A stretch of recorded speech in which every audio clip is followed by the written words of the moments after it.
Welcome, welcome, welcome to Shedding the Corporate Bitch, the podcast that transforms female corporate executives into powerhouse leaders by showing them how to shed the challenges and overwhelm, along with any fear, insecurity, self-doubt, and negativity holding them back.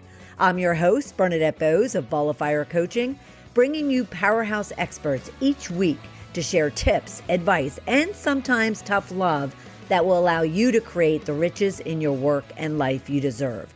So let's do this. Today's episode is Ask Me Anything. We do this the first Tuesday of every month. And basically, you provide questions, stories, or challenges that you're dealing with. And I happen to provide you tips, advice, and sometimes tough love in order for you to be able to continue moving forward, create those riches that you want and deserve, and become that powerhouse leader. So today we are going to focus on one deep dive question, and that's all about finishing out the year strong. As a matter of fact, it says, what can I still get done in December when everyone else is checking out? So I want to take this question in two parts because our legacy audience has been entrepreneurs, and our latest and newest audience that have been joining in over the last 6 or 7 months has been corporate professionals. So I'm going to break this question down into both a response for corporate professionals as well as entrepreneurs, keeping in mind, though, that even if you are in a corporate organization, I used to always call myself an intrapreneur, even in my early 20s. You still, if you're managing a team, if you're even an individual contributor working on projects and tasks, you are dealing with very similar situations and issues and challenges and opportunities that entrepreneurs do. So little uniquenesses, obviously, especially when it comes to selling, and we'll get to that in a minute. But at the same time, what we talk about for either group of people can easily be translated and adapted into whatever position or situation you're dealing with right now. All right. I do want to also mention that anytime you have a question, a story, or a challenge that you want some support and advice in, just leave your comments on whichever platform you're listening or watching this. And myself or someone from my team will be scanning that for not only days, but for weeks to ensure that if anybody has reached out, we get you back the support and the tips and advice that you need and deserve. So just because we're dealing with this one question right now doesn't mean we can't, if we see your comment, we can't reach out and provide you the same support. All right. Now, when it comes to this question about what can I still be doing in December when everyone else seems to be checking out, we're first going to talk corporate. All right. Now, corporate, you could be in sales, and that might appear very different than if you're in marketing or HR or operations, another area of the business. So let me kind of use corporate and use sales as an initial example, but then think about, as we're having this conversation, think about how you could adapt it into whatever it is that you might be dealing with so you can finish off the year strong. So from a sales perspective, it was always, at least my understanding, when I was in corporate up until late 2007, and I had the benefit of working with a top-notch salesperson. I was in pre-sales, but I wasn't responsible for actually closing the deal, so to speak. My goals and objectives weren't on about closing the business before the end of the month, or in this case, the end of the year. And it didn't affect whether or not what my opportunities were going to be for the following year. Whereas for sales, and in this case, for my mentor for many years, it definitely was a core objective and measurement for him, and for probably most people that are in sales, whether you are an entrepreneur or work for corporate sales. And that is all centered around the fact that December is a very active sales month. People are still spending. People are still spending for multiple reasons. One, people are spending because of the fact that if they don't use the budget that they have right now, then they could lose it going into the new year, because executives are looking over their plans and actuals from this year and saying, oh, okay, well, wait a minute, if this person didn't need to spend this money on whatever products or services that are needed, then maybe they don't need it next year. And that could even be translated to training, to development, to new applications and tools internally, whatever the case might be. And so therefore, they could be making adjustments to your budget and your plan going into the new year if you don't spend it this year. So it's a key question that I learned from my mentor to ask that question, whether it is a business owner like myself going to my clients, or internally in a corporate organization going to your prospects and clients and internal representatives. That could be, like I said, HR, it could be your boss, it could be, IT, it doesn't matter. The question is, hey, do you have monies that you need to be spending right now? Because there's a chance that if you don't spend it, it'll be taken from your budget going into the new year. And you'd be surprised how often all of a sudden someone would be like, wait, what? Like, really? I knew that, but I just didn't translate it to the fact that I should be active in December, making sure that I'm using up my budget, should I really have legitimate reasons to do so. And there are a lot of businesses out there. If you're a salesperson, there are a lot of businesses out there that if you were to go to them and say, hey, look, there's a benefit to both of us should you spend the money now, even though I might not deliver it until the new year. And the benefits to the customer would be the fact that, well, you're going to give them an incentive discount for buying it now. And even though they're not going to use it until next year. So one, they get a discount. Two, they get to spend that money that they might need to spend, without the risk of losing it going into the new year. For you, the salesperson's benefit of going and asking that question and trying to secure and close as much business all the way up until December 31st is that you can meet your goal and objective. Now, I heard my mentor multiple times say to their client, I have this goal and objective and I'm just X thousands of dollars away from meeting it. Is there any chance you need something going into the new year that we can put on the books right now before the end of the close of this year, so you get a discount and get it on the, get it ready for when you want it delivered, and I meet my goals and objectives and we both win? Awesome question to be going out to your clients. Now, so entrepreneurs, you could be listening to that as well, because it's definitely applicable to you. Is even though you might be a small business or, even a larger business, if you're thinking that people aren't still spending this year, even your corporate prospects or clients. So you might be an entrepreneur, but you work like I do in corporate, then there's no loss to you going and asking, hey, is there any chance you're going to lose your budget going into next year if you don't spend it this year? And therefore, if so, is there something that we can close on before the end of the month? So you have it, and then I meet my goals and objectives. So, and at the same time for entrepreneurs, the objective too is you're getting more cash flow in now, unless you have plenty, and then you want to wait until the new year. But there's often times where entrepreneurs have not met their sales goals and objectives, and therefore don't stop selling and prospecting just because it's some day in December and you're feeling that, oh, there's only, 3 weeks left, 2 weeks left, a week left. So I might as well just wait until, to come up for air until January 1. Wrong. Go and ask your prospects and your clients if there's an opportunity for you to close on some business before the end of the year because of X, Y, and Z, which benefits them as well, especially if you're going to give them a discount or incentive for doing so. Okay. And it doesn't have to even be a straight discount. It can be some sort of incentive. We won't go into all of that here, but if you do want to talk to me about kind of what are all those options and configurations, of how you can present yourself to really be able to close in on some business, and or what we'll talk about next is raises, bonuses, promotions, then feel free to schedule some time with me, complimentary time, where we can have those discussions and only that discussion, and get you some tips and advice and strategies and techniques for how you can go about doing that. All right.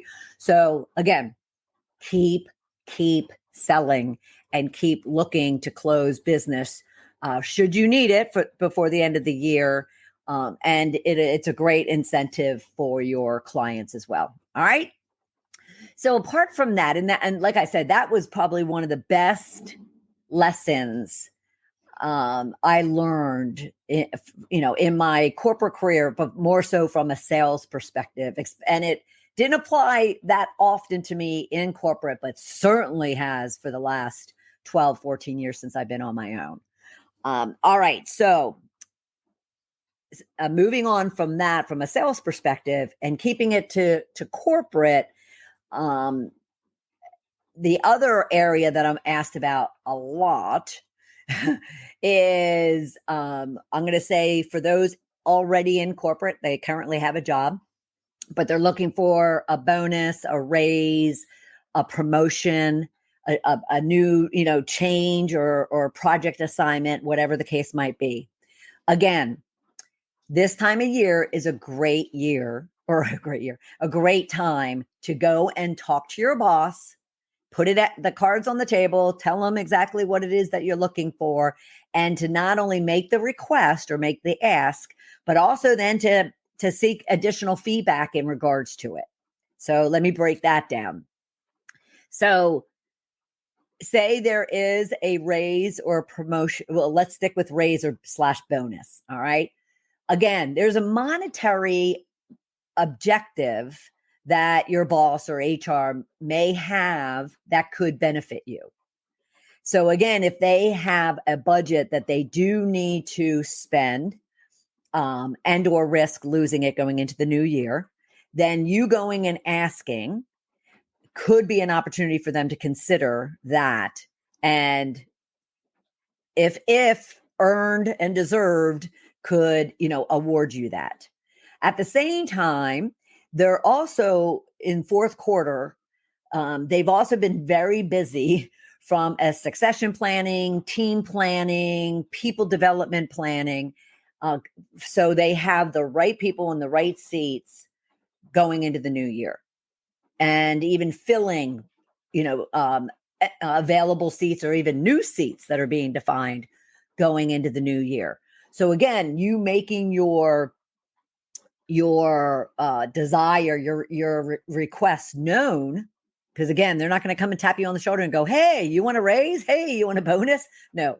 So you going and raising that up to your boss could all, kind of trigger the potential for you to kind of be rewarded or awarded that raise or bonus.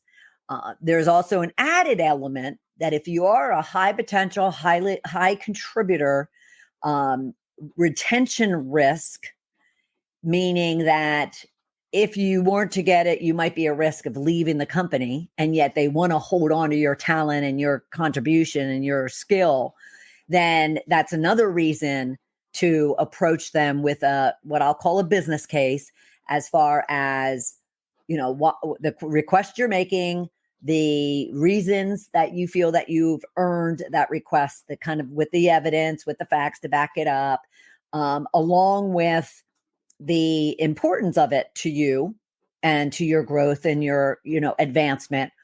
It's a good opportunity and a good time for you to, one, make them aware. At the same time, you're also, depending upon, the collaboration, you're also gaining feedback, because they might say, we can't right now. We've had to put, the budget on hold, or we had to cut the budget, even the budget that we already had this year, and we're really not spending until the new year. You can then further discussion to say, what do you make of my request? Like, is my request valid? Do you see that there's, reasons and justifications for me making this request? And they should be kind of inquiring if there is a risk in any way, shape, or form that they could lose you should you not get this. At the same time, they have an opportunity to kind of strategize and think about, okay, well, we can't give it to them right now, but we can amp up the incentive should they just wait until January, February. And I need to make them aware of that right now, just so we don't have any chance of risk for this individual. So there's kind of a lot of moving parts. And what you want to think about is not only of yourself and your request, but you also want to think about what's in it for them. What's in it for them actually agreeing with your request? What is the impact to them should they not agree with it? And ensure that you work that into your discussion with them. And again, a lot to go into where that's concerned. So if you have any questions or interested in really kind of learning more and strategizing on how you can go about this, then feel free to reach out to me, schedule some time at coachmebernadette.com/discovery call, and we can have a discussion in regards to it. Okay. So that's really raises, bonuses, and even promotions. I would throw in promotions there. The thing I would add with promotions is also, again, they're looking to ensure that they have the right people in the right seats. And even they have kind of their high potential emerging leaders really taken care of and going into the new year strong, both personally, the employee, as well as the team and the business. So if you are one of those type of individuals, or even maybe you're an up and comer and you haven't hit the emerging or the high potential yet, there's still this is a great time of year to grab some time from your boss / even HR to really get some feedback as far as your contribution, your value, and your role and opportunities, your path within the organization. So promotion raise or bonus all fall into those categories. December, keep moving, keep asking, and keep really trying to gather as much information for yourself and make those requests. Ask. You don't get anything if you don't ask. And all you may land up getting when you ask is a yeah, or it's not the right time.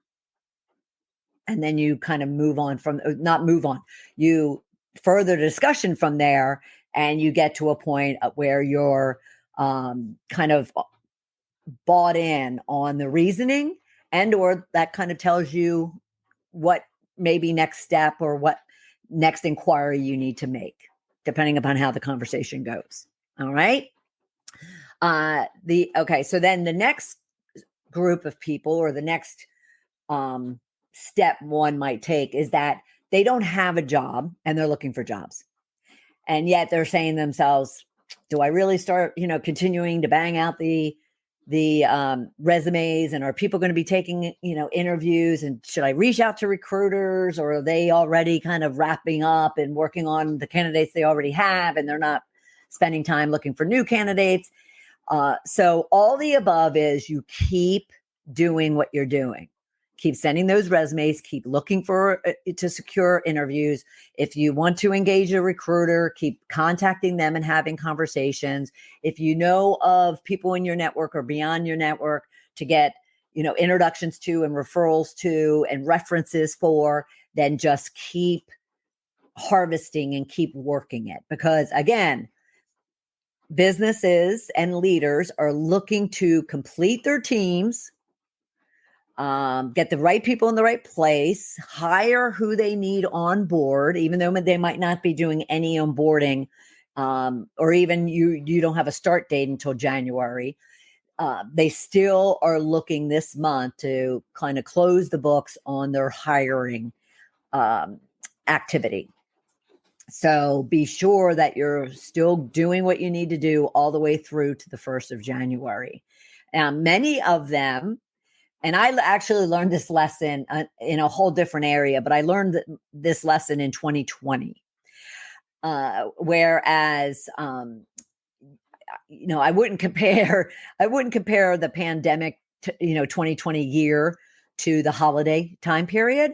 But I will in a small case. And that is the fact that I was thinking, well, a lot of people really aren't doing much of anything. And this is actually from a screenwriting perspective.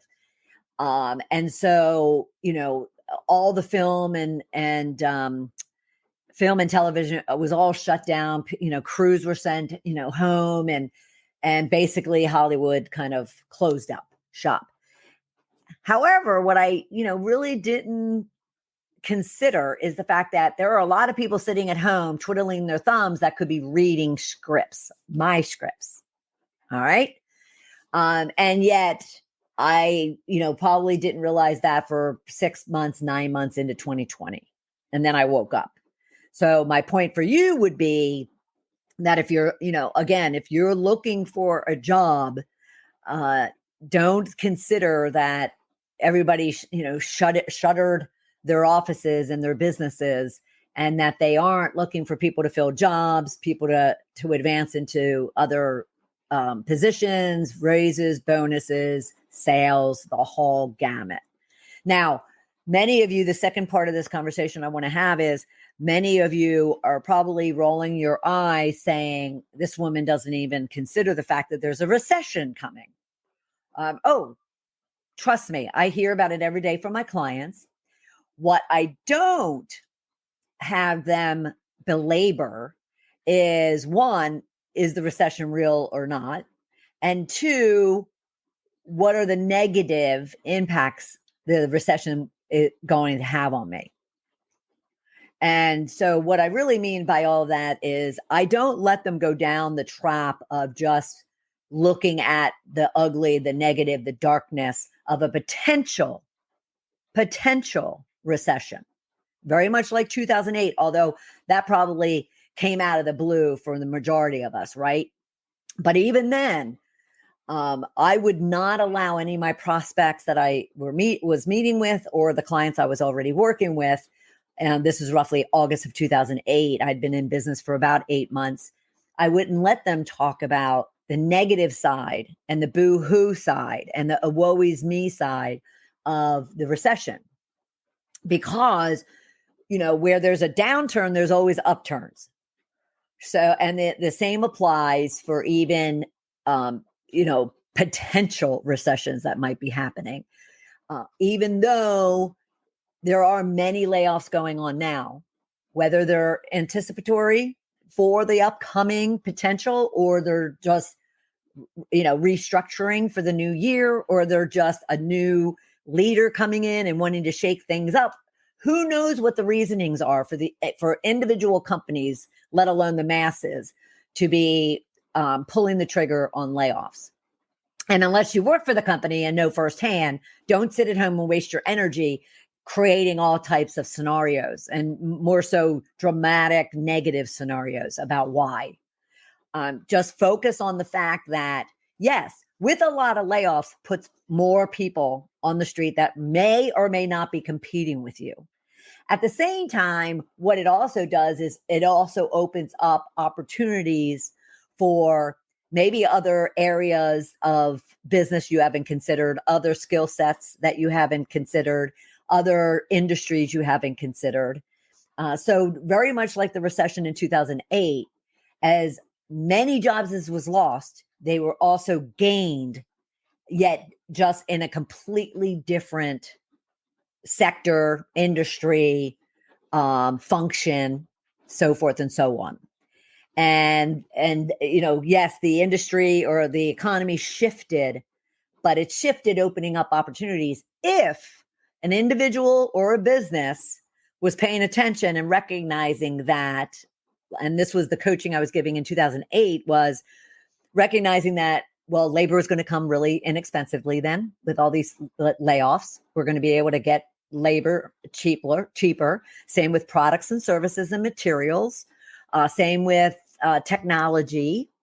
We're going to, be able to find newer, different talent, based on kind of however we're pivoting and shifting as a result of the pre-planning that people might be doing, let's call it that, if they do see the ripple effect of a potential recession. But what I tell my individual clients, though, not teams or businesses, but my individual clients, is don't go all of a sudden shutting down and breaking down and going dark for something that hasn't happened.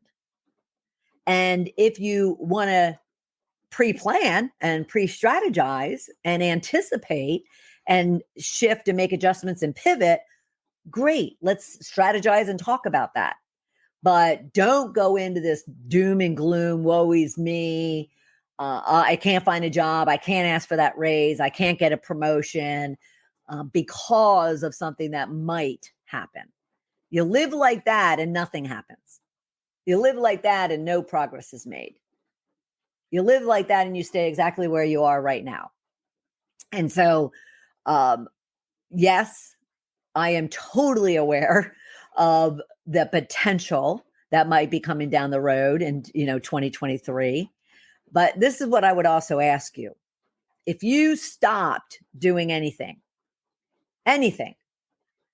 and you just kind of threw up your hands in defeat to what might happen, what if it doesn't? Well, then you're days, weeks, and even a year or so behind. And now you're massively stressed and overwhelmed, desperate, trying to catch up. So put a plan together for whatever it is that you want. If it is that closing of that deal before the end of the month, if it is getting a new, client logo on the books, whether it is getting a raise, bonus, promotion, new job, a new personal goal or achievement, just it's, whatever day of the month it is, in whatever part of the year it is, just put a plan together, look at it and say, okay, so, what can I do? What are opportunities? Where can I stretch myself? What have I not considered? What is a total out of the box, creative step or thing that I could be doing differently, and just act on it and kind of, tune out all the other drama and all the other noise and crap, quite honestly, that is swirling around you. There's still huge, huge opportunities to finish this year out wrong. And it's only going to be you who are going to keep yourself from doing that. Okay. Let's see. Okay. So what else can you be doing if, say it's beyond, wanting to close business, get a promotion, get a raise, get a new job? What else can you be doing to really finish the year off strong? Well, I always love to use December. I don't wait till January. I love to use December, especially as it does wind down. I have a track of all the, I have those notes out to my clients and prospects. Hey, what business can we close before the end of the month? And I have the, the contracts, ready to go. Should they say yes? At the same time, I'm also looking at, okay, so what can I be doing to close out the year by looking back, doing assessments, and I'll drill into that a little bit more. And then what could I be putting into place right now for the new year? Because I don't want to wait until, like many companies do, I don't want to wait until like January 15th, February or March to get my plans in place. And now there's a lot of dynamics behind that and reasons for that happening. But at the same time, what I at least will coach my individual clients and teams around is get a jump on it. Get a jump on while you are actively trying to close out business still. You're also looking to close out the year. So you can all of a sudden pull out your plans that you had this year, business plans, financial plans, your written down goals and objectives and measurements, and see where you are.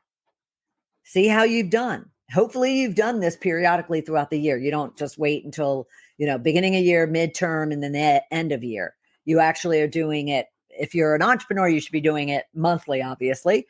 If you're in corporate, you should be evaluating and assessing yourself, even on a quarterly basis. And oftentimes what I actually coach my clients around is keep track and be really assessing yourself and the accomplishments you've made, the challenges that you've had, the successes and the misses that have gone on, and start documenting that and tracking that all through the year. Not just when you have to sit down and do your performance reviews, do it all year long, because you'll never in December or January remember what happened in February or March of the year before, unless it was really big.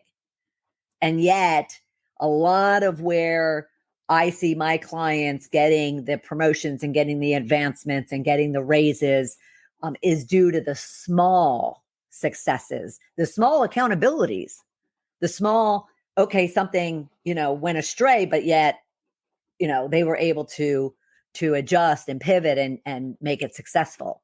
And again, a lot of those, majority of those will be missed if you're not paying attention and actually documenting and tracking them throughout the year. So revisit your original goals and objectives and look at where you stand, not just your financials, but even the personal and professional development goals and objectives, not only work, but also outside of work goals and objectives. And I would hope you have, goals and objectives around all of them. Though you'll often hear me say no more than 3, and I do stand by that. At the same time, those 3 don't always have to be just about business. They could be about your spirituality, your health, your self-care, your finances, your relationships, your social life, your personal, knowing, as well as then business-wise, whether it is like hard metrics, revenue, profit, budget, on time, or it's soft skill, leadership development type of skills, should always have goals and measurements around them. Okay. So go back and revisit them. And obviously, if you are in a sales role, whether for corporate or from an entrepreneurial perspective, you'll definitely want to kind of look at your account plan that you had this year.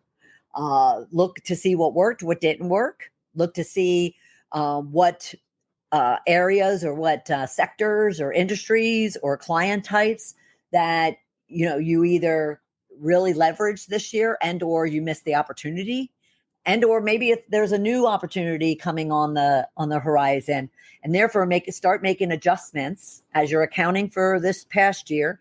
Make adjustments for next year and start finalizing on your account plan.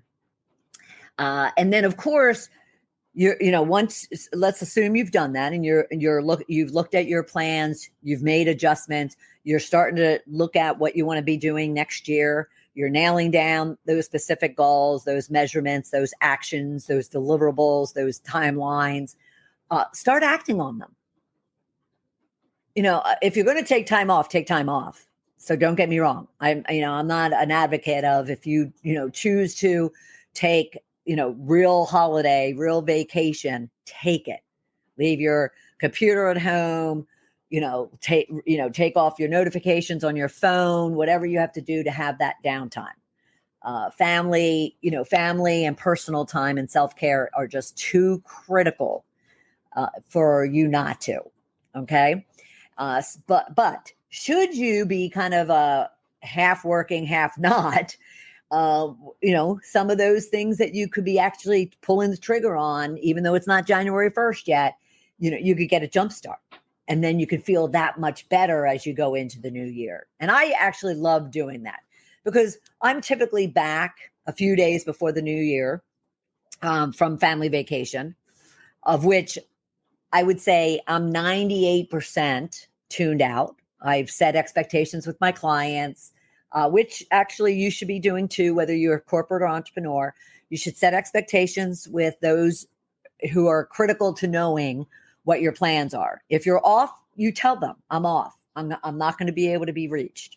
I have some clients that are really good at that and some that really need a lot of work on that. I'm kind of more on, I'm really good at it, but there's a couple of things, a couple of situations that if they were to perk, like if I get a 911, I use 911s with my clients.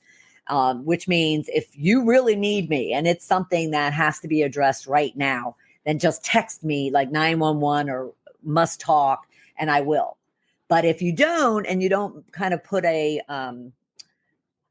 status of critical on it, I might text you back saying, is this a priority for today, or can it wait until I'm back in the office? I don't automatically just say, or ignore anything that might come out to me, unless I see it and I can tell, like in an email, if it's just a question and it's something that doesn't have a priority on it. So manage your clients as well.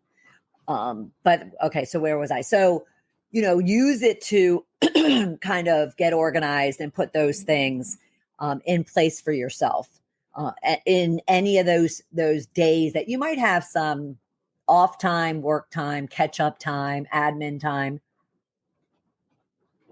that kind of thing. Oh, I should mention, since I have it up, I was asked about this a couple of weeks ago. We have new mugs, and actually there's even a newer one coming up, but we have new mugs for our new branded show, Shedding the Corporate Bitch. And so should you want a mug, then right now, just leave a comment or DM me directly, and we can make sure that gets ordered for you. But they will be up on our site by the new year. All right. Excuse me. I have a little thing in my throat. Okay. So continue taking action. Act. And then for those of you, because I'm taking this beyond the goals and your plans and even your account planning, even going into the new year.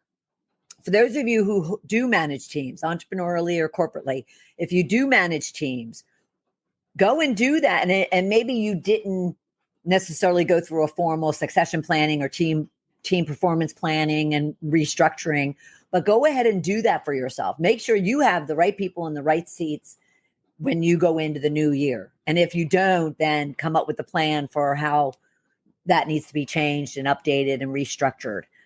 So I didn't want to forget mentioning that as well. Let's see. Excuse me. And and then as we've been talking about closing out the year, assessing this past year, evaluating what worked, what didn't work. And then as you go into, planning for the new year, also be sure that part of that, let's call it a post-assessment, looking back and doing an assessment on the past year. Ensure that you're involving the people that were involved in your year, because it's not just about you, right?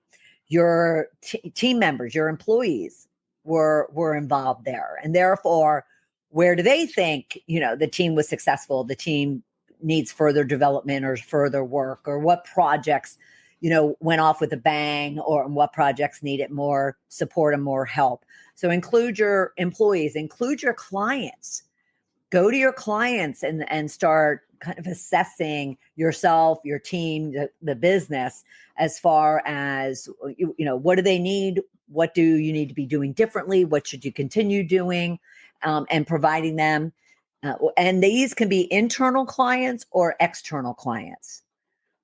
So be sure that you're also reaching out to them as part of your assessment. My personal specific goals, and whether it is fitness, health, spirituality, finance, career, love life, relationships, social life, and how did I do? What kind of growth did I have? But where am I still struggling that I should start really thinking about and considering what kind of support I need going into the new year and in the new year. So look at a 360 of where you've been, what changes you would make, and what things you would leave just the same or even enhance and enrich, and then kind of apply that all to your future plans. All right. So as I said, closing out the year is kind of a very deep type of subject, but I guess that's not the word I'm looking for. More like opportunity for yourself. Whether you have 3 days left or you have 3 weeks left or 3 months left. But we are talking about closing out December. So until that bell rings into the new year, consider the opportunity to achieve what it is that you've laid out, or maybe you've revised it and adjusted it. But don't stop taking action unless you're going to a beach with margarita in your hand. But don't stop. There's tons of opportunities just out there waiting for you if you continue taking action and doing the things that will move you forward. Should you want to have a conversation, discuss your past year, discuss upcoming, and you just want some tips and advice and strategies around doing that, then feel free to book some free time with me. Go to coachmebernadette.com/discovery call. And let's get you ready for a new year. Let's kind of hear about what's gone on this past year, and let's become powerhouse leaders together. All right. So until next time, I'll talk to you soon. Bye.